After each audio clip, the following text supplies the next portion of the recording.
Mr. Jeffrey Manuel Colette for that.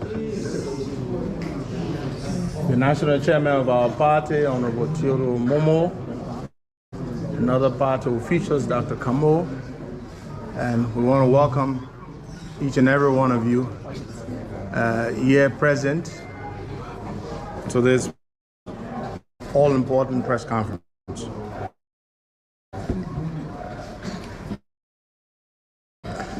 Ladies and gentlemen of the press, fellow Liberians, we appreciate your presence here today as we break our months-long silence to address the concerns, misconceptions, and malicious rumors that have circulated unabated.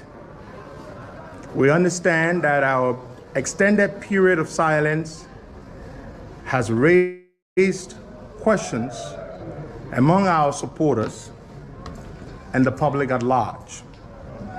Today, we aim to provide you with a comprehensive understanding of our reasons for this silence and to debunk the diabolical lies and unrelenting skullduggery perpetrated by our detractors.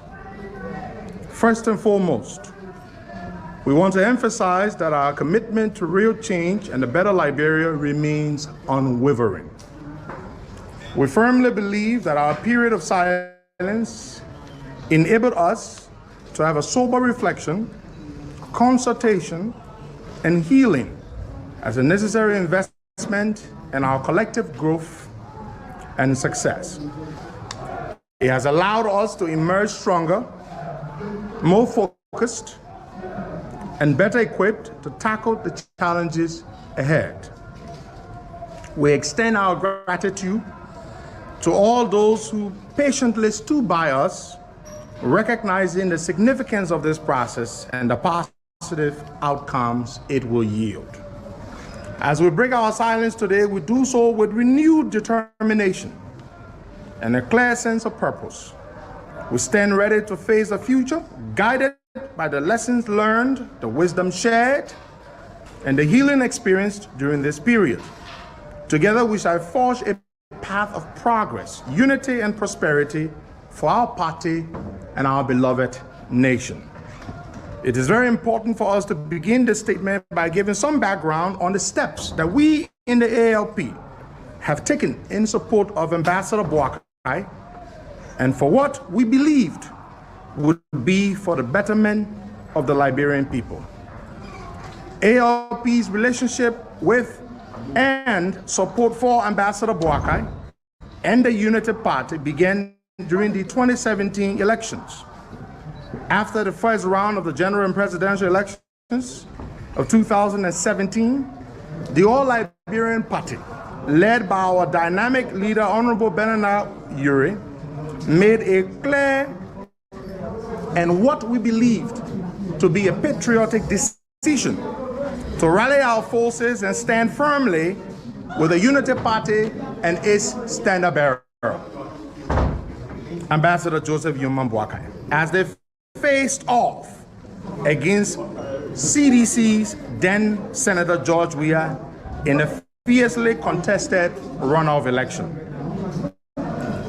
It must be stated that then presidential candidate Weah personally reached out to us seeking our support, but we believed at the time that Ambassador Joseph Boakai was the better man for the job.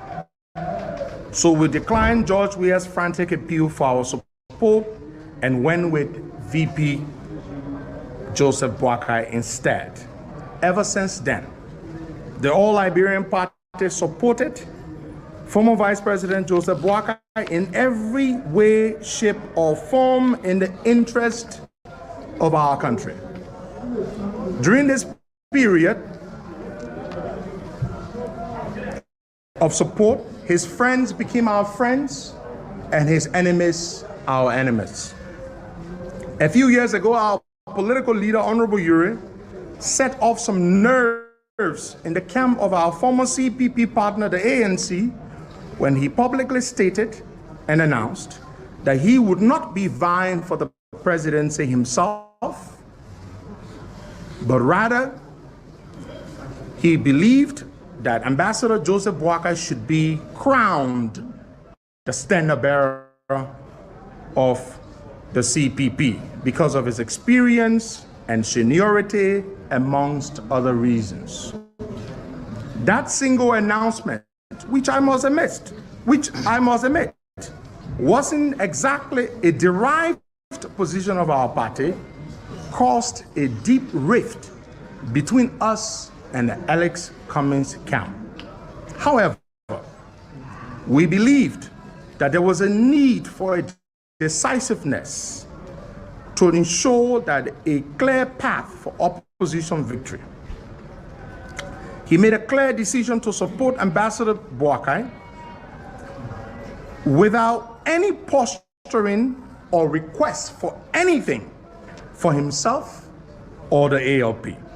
A decision which would eventually lead to the ALP being treated with great disregard as other political parties and individuals demanded that they would only support UP if they were told what they would get out of it. The ALP was continuously mocked, quote, for selling itself for nothing, unquote, while other parties held their support as bargaining chips. This did not deter us as we remained unflinching in our support for Ambassador Boakai and the Unity Party. When the ALP established that the CPP framework document had been fraudulently tampered with by the ANC, our political leader raised the matter with Ambassador Boakai, and both Ambassador Boakai and Honorable Uri decided that we go to court. However, Ambassador Boakai impressed upon our political leader that being the current CPP chairman, which he, Ambassador Boakai, was at the time, and an elderly statesman, it would not look good on him to be a direct party in the lawsuit. So he asked the ALP to single-handedly file the lawsuit against Alex Cummings and his ANC for forgery and other reasons and other charges. Had the ALP not caught the forgery that had been done to the framework agreement, the Unity Party today would have been in trouble because the perpetrators of this forgery had targeted provisions that would make Ambassador Boakai ineligible to become the CPP standard bearer. One of those provisions stated that anyone who was not in good health would not be able to contest for the CPP standard bearer position, and that was directly put in place to stop Ambassador Boakai from contesting. The ALP fought this battle single-handedly to protect Ambassador Boakai's candidacy. To our utmost surprise, elements in UP would be the ones branding the ALP as troublemakers in an effort to make ALP look bad to the public. Notwithstanding, the ever-loyal ALP did not back down and saw the trial through despite the negative sentiments built against us because of the posturing of many elements within the Unity Party. As for his part, Ambassador Boakai testified during the trial, as you all may very well recall.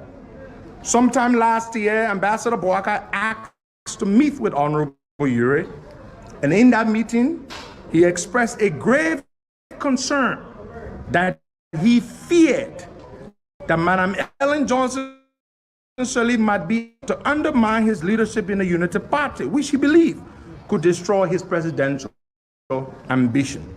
Therefore, he asked Honorable Uri to initiate a fallback position strategy by forming a new political which will run on in case of any possible threat to his candidacy.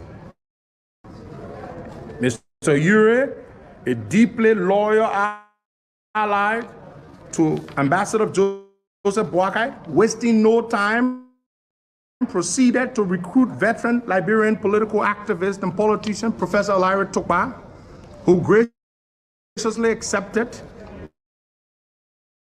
the task and swiftly began the formation effort. Thus, the idea of the Democratic Alliance of Liberia, DAL, was birthed. The DAL was made up of several political parties, all of whom had pledged to support Ambassador Boakai's presidential bid. After months of negotiations, there was a collaboration agreement developed, which was to be endorsed by all political parties. The Unity Party then issued a memo to all parties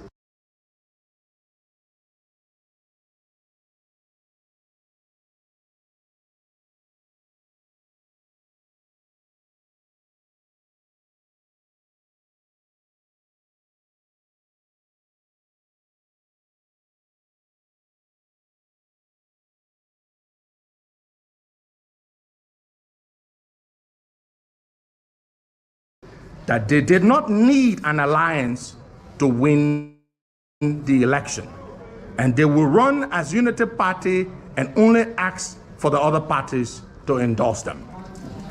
We rejected this idea and instead insisted that to win this election, there was a need to bring together as many political parties as possible to strengthen our position, as we see the ruling CDC doing.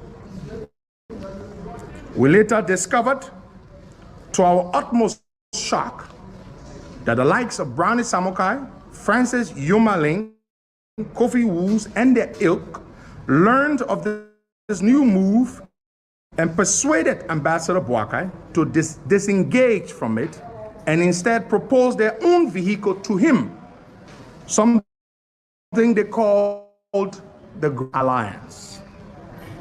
We were not surprised at this, considering that these are the group of people who had previously convinced Ambassador Boakai not to attend an endorsement program that was organized by ALP in Banga, canceling only 2 days to the ceremony, after the ALP had spent tens of thousands of dollars to mobilize and plan for that program in support of JNB. We realized that there were certain individuals in Ambassador Boakai's inner circle that were bent on ostracizing the ALP and creating very bad feelings amongst ALP leaders and supporters. For reasons unbeknownst to us till today, Ambassador Joseph Boakai accepted their proposal and dropped the idea of the Democratic Alliance of Liberia, which he had asked Mr. Ure to create. He then tried to convince Mr. Ure to come on board the so-called Grand Alliance formed by Brownie Samokai, Francis Yumaling, and Kofi Woos. To this request, Honorable Benana Ure vehemently refused on grounds that if Ambassador Joseph Boakai felt that the idea of the Democratic Alliance was no longer necessary, then what was the point of forming the so-called Grand Alliance as proposed by Brownie Samokai, Kofi Woos, and others? Mr. Ure proceeded to tell Ambassador Boakai that he did not believe that the decision of the Unity Party was right in abandoning the efforts of all the parties that were working to put the DAL together. Moreover, he could only work with Brownie Samokai and Kofi Woos if they would come publicly, and considering her experience, position, and ability to mobilize support for his candidacy.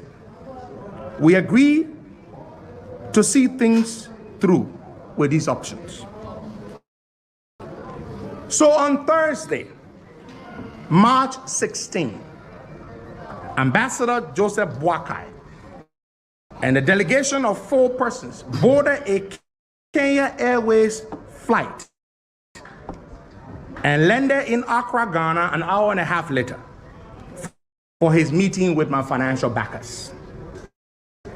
The trip was entirely paid for, per dime, ticket, accommodation by the people. In the meeting which took place at the Marriott Hotel near Costa International Airport, a meeting requested by Ambassador Boakai, he did something that would dramatically change the way I see him forever and ever.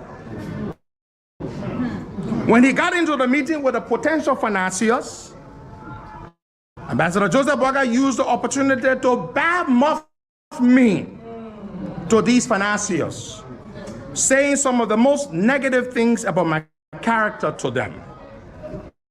After telling me that he would commit to them, that he would make me his running mate, he broke his promise and went on a rampage of trying to damage my reputation to these people who I had brought to support him. He even went as far as blasting them for offering me such a deal rather than offering it to him. He told them to dump me and give him the $30 million so that he could pick whoever he wanted for his running mate. In exchange, he promised to give them anything they wanted in Liberia if he won the election. In specificity, he promised he will give them the Wologisi Mountain in Lofa County. Moreover, he told them that he could never select Yombli as his running mate, neither Jeremiah Kun as his running mate. As you may expect, the people were very shocked by Ambassador Boakai's behavior. And when they asked him about his promise to name me as his running mate, Ambassador Boakai vehemently denied ever promising to make me his running mate. The people finally and firmly rejected Ambassador Boakai's request to abandon me and give him the package, and expressed their disgust at his behavior. After the meeting, the representatives called and briefed me on how the meeting went.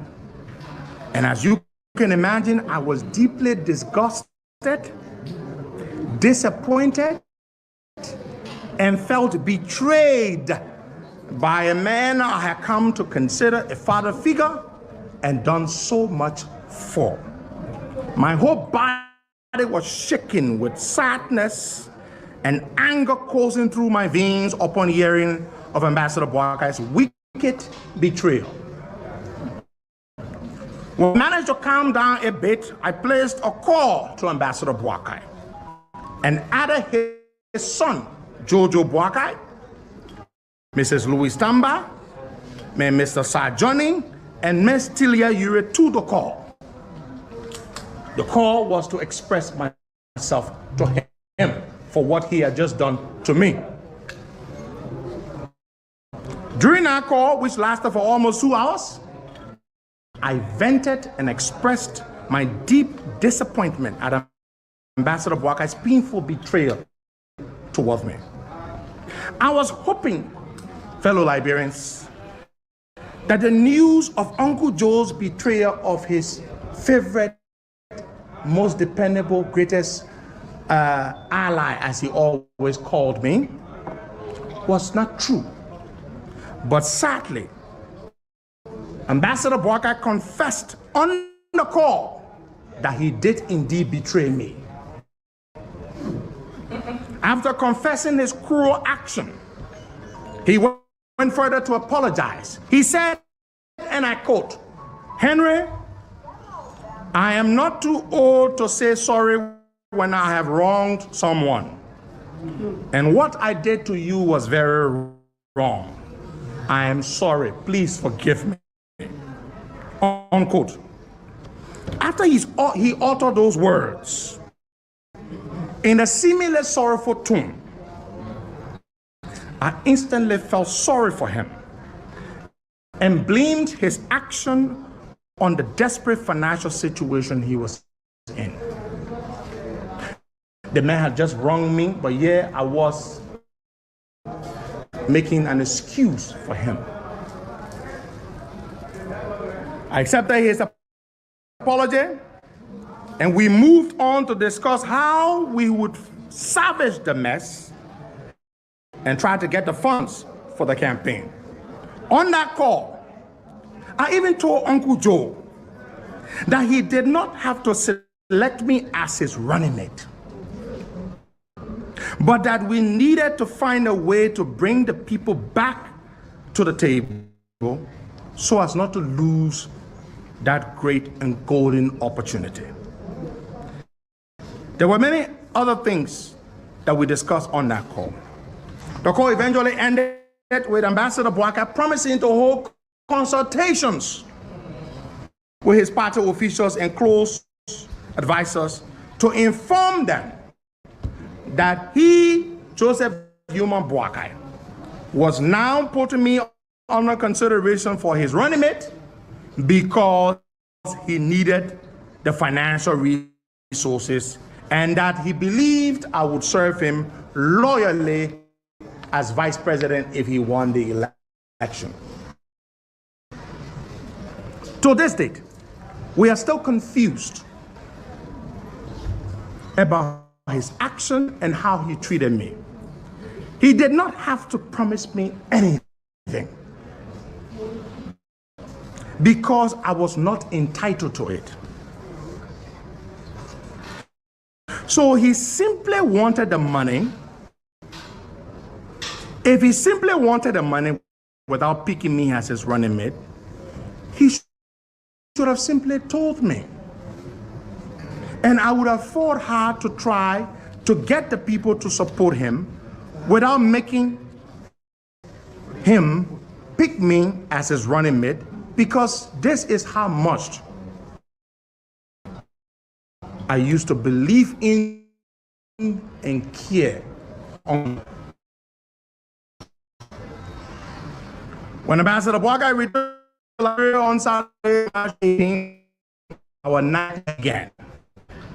His close advisors and party officials, and told them that he was now adding me to his running mate short list.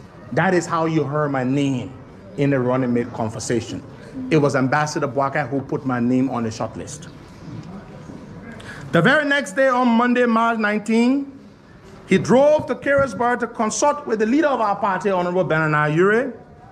He asked Honorable Ure whether he was in support of me being considered for running mate.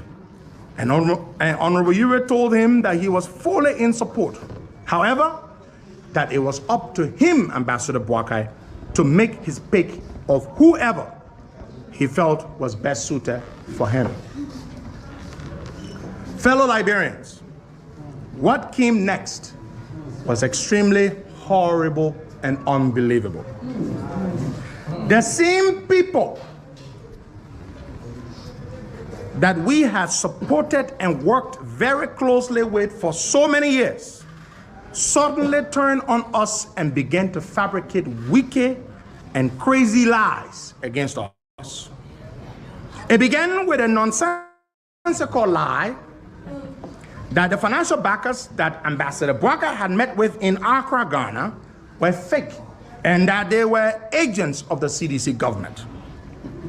Ambassador Boakai even went to the extent of talking to Senator Sir Joseph on the phone, where Sir Joseph convinced him that it was the CDC government that was clandestinely putting up the $30 million so that he, Ambassador Joe Boakai, could pick me as his running mate so that he could lose the election to the CDC.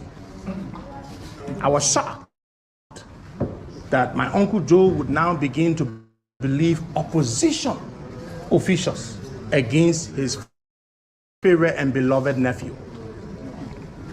When I was told these things, With no denial from a man I had loyally served, I was left disheartened, shocked, and with a strong feeling of betrayal. Let the record show that the financial backers, because of everything that transpired, withdrew their support and did not give me a cent. I lost the opportunity because of my loyalty to Uncle Joe. Fellow Liberians, of all the wicked lies that were told against us, let me tell you the worst of them all.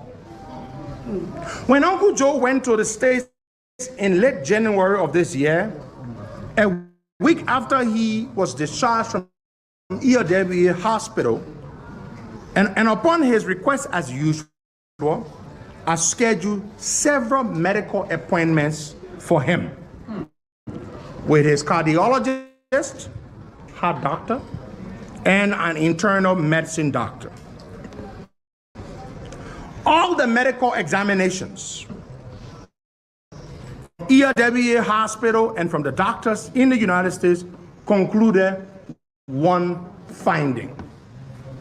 Ambassador Joseph Human Boakai needed to do what is called a triple bypass open heart surgery within 6 months to have a weakening artery in his heart removed and replaced by another artery from his thigh. The doctors advised him that if he didn't get the surgery done within 6 months, his heart could stop beating. The doctors also advised Uncle Joe against putting himself through unnecessary stress, as they said it could only worsen his condition. We were all very scared, as you can imagine, with this diagnosis. We decided to keep this information a very tight secret, and then work very fast to get Uncle Joe back to the United States for the surgery. So on March 2nd, after I had raised the money for the trip, we had a Zoom meeting to finalize plans for the very important trip back to the States. In that meeting were Louis Tamba, who lives in Minnesota, Jake Kabakoli, Sir Johnny, Jojo Boakai, Uncle Joe, and myself. I coordinated the meeting. The next day, I bought 2 plane tickets, 1 business class ticket for Uncle Joe and 1 economy for his nephew, Jacob Kabakoli, to depart Liberia on the 23rd of March via Accra on Delta Airlines to arrive in New York the next day on the 24th of March and onward to Minnesota, where the surgery was supposed to be done. I bought 1 plane ticket for myself to fly from Delaware to Minnesota on the same day of March 23 to receive them from the airport and drive them to the residence that I had booked for them in Rochester, Minnesota. Everything was all set. But 2 weeks to their departure from Liberia, Jacob Kabakoli called me to say